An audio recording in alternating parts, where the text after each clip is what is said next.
Bonjour à tous et bienvenue sur la chaîne Ouralistan. Alors, il y a quelques temps, on a une idée un peu bizarre. On s'est demandé ce que ça valait un Oural en mode tout-terrain. C'est vrai qu'on part bientôt pour un trip de 40 000 km à travers l'Europe et l'Asie, ce serait quand même bien de savoir de quoi il est capable. Donc voilà, il n'en fallait pas plus. On a téléchargé les traces GPS du Trans-Eurotrail, on a chargé le matos de bivouac et on est parti pour 3 jours sur les pistes.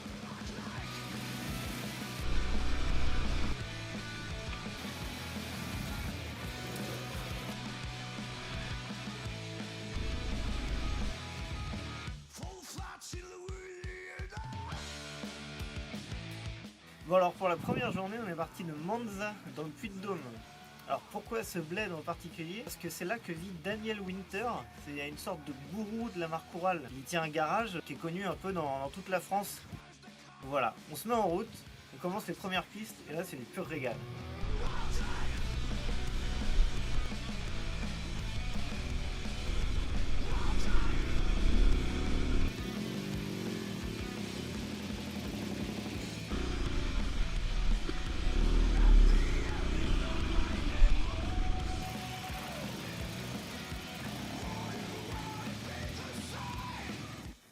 Ah mais au fait, on t'a pas parlé du Trans-Eurotrail?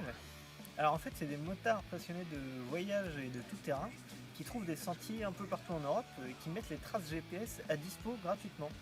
Donc là ils en sont à plus de 50 000 bornes de pistes. Donc si t'es maso et que t'as le temps, tu peux rallier le Portugal à la Norvège uniquement par les pistes. C'est génial, hein.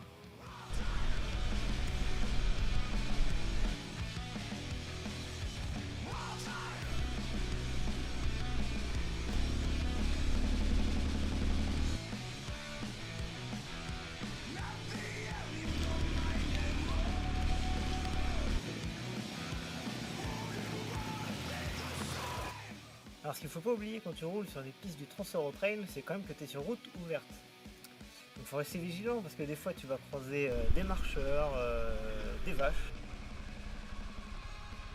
des chasseurs, et puis encore des vaches.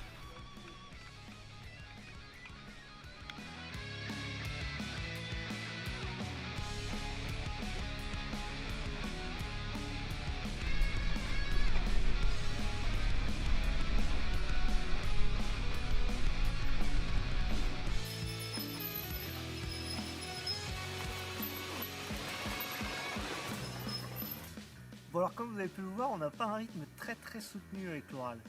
On va dire qu'on passe partout, mais lentement. Donc, si on faisait une allégorie militaire, on serait plus sur du tank que de l'avion de chasse.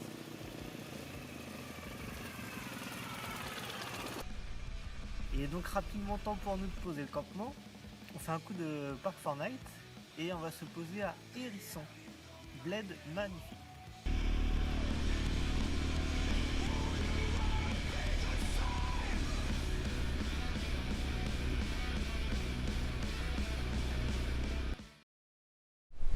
Voilà, il est 9 h. On se lève gentiment dans la ville de Hérisson. Le spot de camping est bien cool. Le problème c'est qu'il a fait 4 degrés cette nuit avec une bonne pluie comme il faut. Voilà, parfaite condition pour se reposer pour une journée à passer sur les pistes.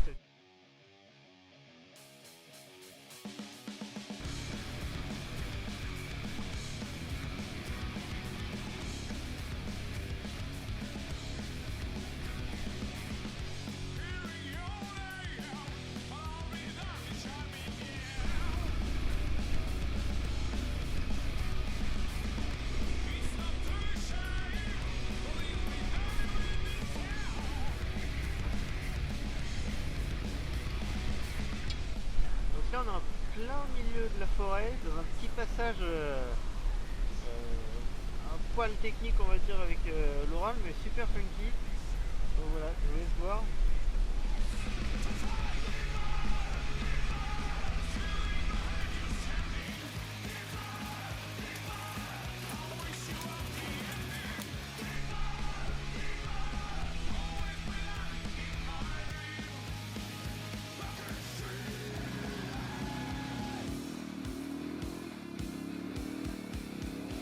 Alors je veux dire ce que nous on a adoré sur les traces du Trans-Eurotrail, c'est la diversité des paysages. On sent que les mecs qui ont pensé l'itinéraire se sont bien cassés la tête. C'est-à-dire qu'aujourd'hui, on a roulé sur des super pistes de forêt, des jolies départementales, des chemins d'exploitation. Je pense que pour nous Français, c'est génial de pouvoir redécouvrir tout ça parce qu'on a quand même un peu perdu l'habitude d'aller se promener dans ces zones un peu reculées.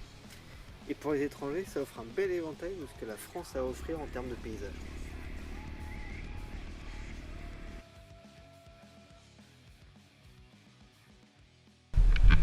Ça y est, on est de retour sur les pistes du Tête après avoir pris un gros burger dans le centre-ville de Saint-Amand. On a de la chance, il fait beau. J'irai pas jusqu'à dire qu'il fait chaud, mais en tout cas il pleut plus. Donc là on est dans une section avec des bonnes grosses ornières, ça se coupe, c'est sympa. Voilà, je vous laisse profiter du paysage.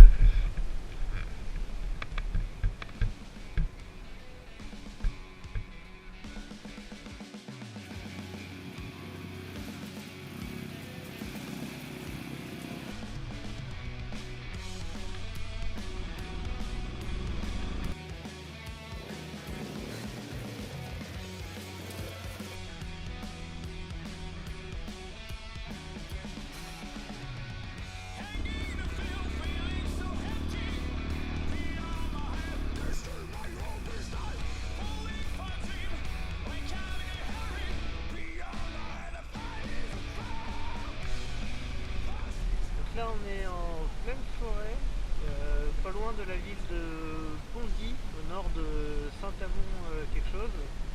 On sort tout juste d'une section bien funky avec des ornières et de la boue. On était venu là pour ça, donc on est super content. Là on attend juste que Gobi refroidisse, parce que les ornières et tout ça, il aime pas trop, il chauffe. Magnifique.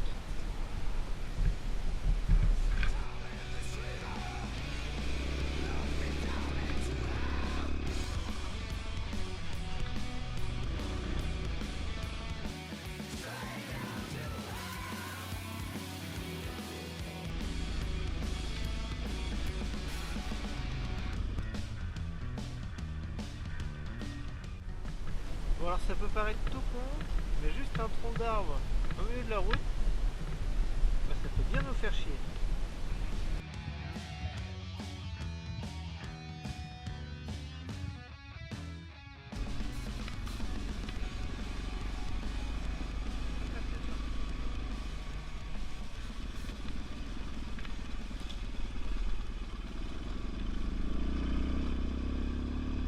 On aura fini la journée sur des superbes routes de campagne, avec des départementales magnifiques, des champs à perte de vue, des forêts ici et là, des pâtures, bref c'était top.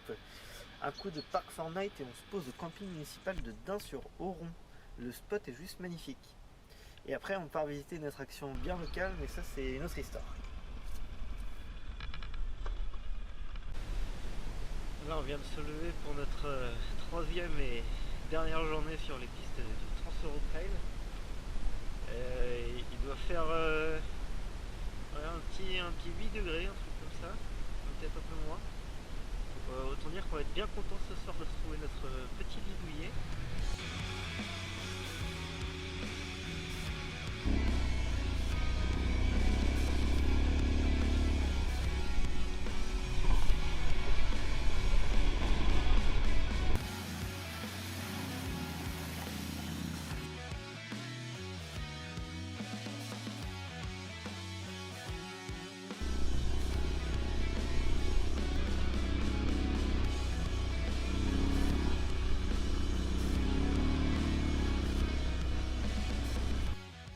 Voilà, après 3 jours sur les pistes du Trans-Euro-Trail, il est temps pour nous de rentrer chez nous.